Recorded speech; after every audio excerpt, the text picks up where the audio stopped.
And in a water-soluble state, it can be easily released out of the body. So phase 3 happens in conjunction with phase 2.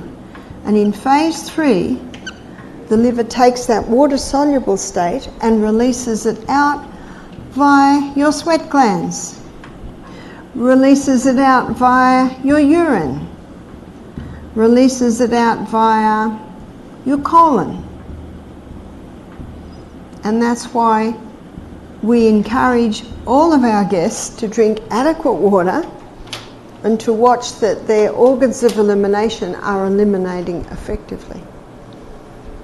That's the 3 phase of the liver detox.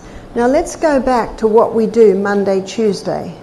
So Monday we serve 3 green barleys because the liver's requirement for beta-carotenes is higher on Monday because it's in phase 1 of the liver detox.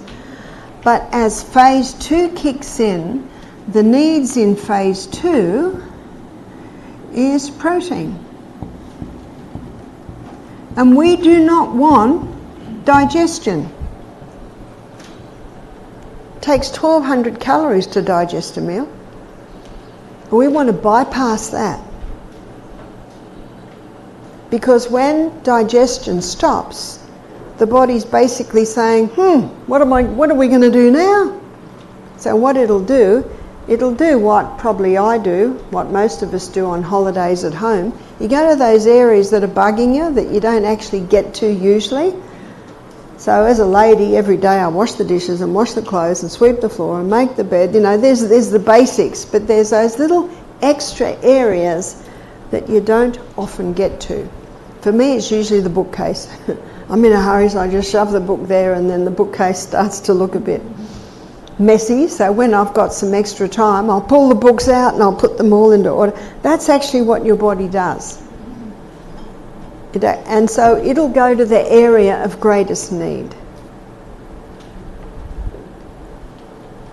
So in the protein, you can put flaxseed oil too? Would you put flaxseed oil in? I guess you could. So Tuesday, the first drink at 8 o'clock has protein. Can you see why? Because Tuesday, phase 2 has kicked in and the body's needs for amino acids is very important. I'll get used to it. There's a little pathway in my brain saying there's something there.